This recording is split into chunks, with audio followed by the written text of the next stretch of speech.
In this video, we're going to be taking a look at some of the stylus tools that you have available with your Chromebook. Now, these are only on your teacher Chromebook. Students aren't going to have this. They don't even have the stylus tool added to them.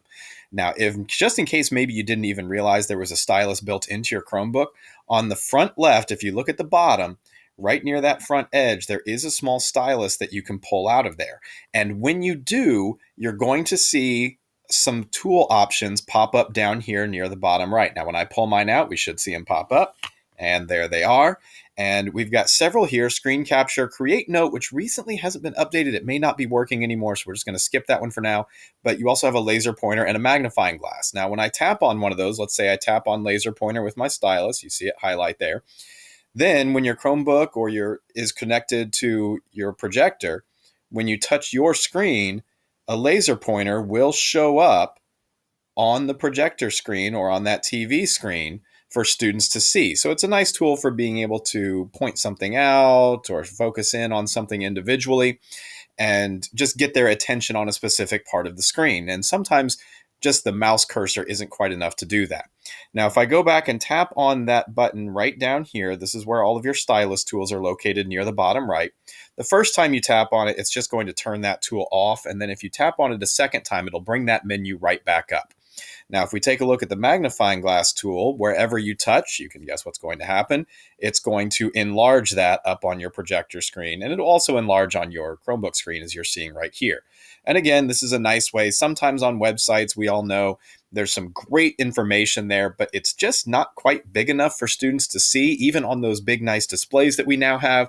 So this tool can be a really handy feature to help make some of those smaller details, especially looking up here at the Eastern Seaboard with a lot of those small states. It can help the students see some of those things a little bit more easily. Now, one of the tools that I really enjoy using to help add things to my Canvas page or creating different documents and things is the screen capture tool. Now, when you click on this one, it's going to bring up some other things. The screen's going to darken a little bit, and it's going to say drag to select an area. Now, you can actually do this with the mouse by clicking and dragging, or just touch and drag with the stylus. Let's say I wanted some kind of geography question that focused more on the Great Plains region. All you have to do is just touch with the stylus, drag it to another section of the screen, and you will see that highlighted area get boxed in. Now, if you let go and you didn't have it quite right, don't worry. Maybe I want to come up here to that little white dot that's right there in the corner, kind of like text boxes and picture boxes in Microsoft Word or Google Docs. And I can just click on that, and then we can get the rest of North Dakota up in there. Maybe I want a little less of Texas and Oklahoma for whatever reason, nothing against those states. And then once you've got that box the way you want it, all you need to do is just touch or click where it says capture, and it is going to go ahead and save that to your Chromebook. Now, the fastest way to get there will be to come down to your files, and if you don't have that in the shelf down at the bottom, you can always click on this launcher button down on the bottom left, and then you can click that arrow and it'll bring it up. We can click on that, and I'm going to come back to where it says downloads. And if I scroll to my most recent one, it's going to be right here. So if I give that a double click, it'll pull open that picture that I just clipped out, and then you can use that for whatever you might need it for.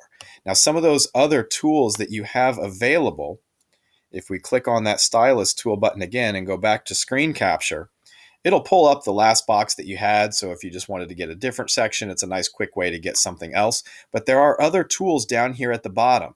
You also have a screen recorder that you can use. You can just take a full screenshot or take a screenshot of just the window. Or if you just need to get out of this by maybe you accidentally clicked it or you were just done capturing things and you wanted to get back to your regular screen, you can just click that X and it'll go back to the way everything was prior to that. So those are some of the stylus tools that you have available. Maybe you've played around with some of those already. Maybe this is something that's new, but they can be very, very helpful there. We'll get rid of that and in this video, and you can play around with those tools and learn more about them and just kind of discover how you want to use those on your own in your classroom.